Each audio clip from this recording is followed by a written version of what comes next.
the first part of the speech, the finance minister expended a lot of time giving the broad framework of the development paradigm of this government, and she divided it into three broad pillars: aspirational, economic development, and caring and sharing society.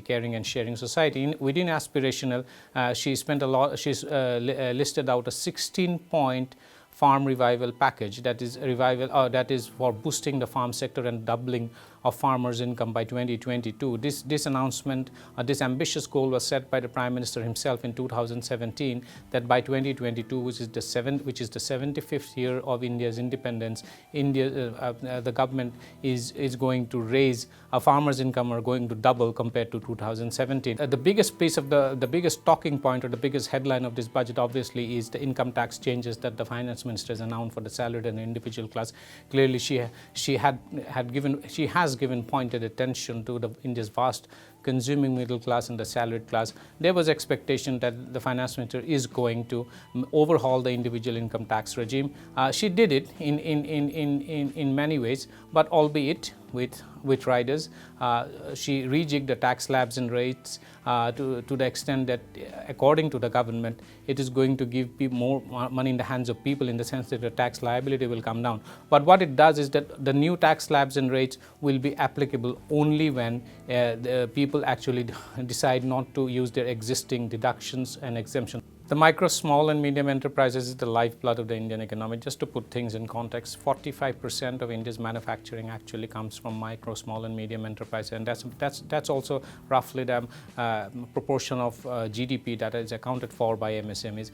The budget was slightly on the disappointing side so far as MSMEs are concerned, according to experts and also those that track the markets, because there was expectation that the finance minister is going to make some very big announcements regarding MSMEs.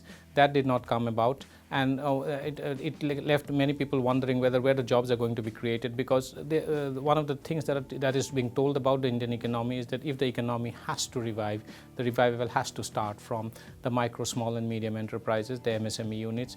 Economic activity has to pick up in these factories and tiny units which are peppered across the length and breadth of the country.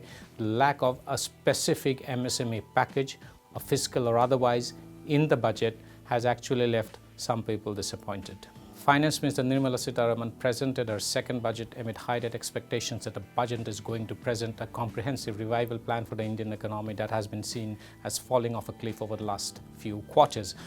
She did make some announcements, but left the market disappointed because of a lack of clarity on a specific fiscal stimulus proposal. There were other proposals, say for instance a bold initiative to list the Life Insurance Corporation. There was a very bold initiative to actually rejig individual income tax and slabs, but a lot of disappointment also came about because there was nothing specific been mentioned about micro, small and medium enterprises, although she did spend a lot of time trying to explain the government's development paradigm so far as the farm sector and the village economy and the rural sector is concerned.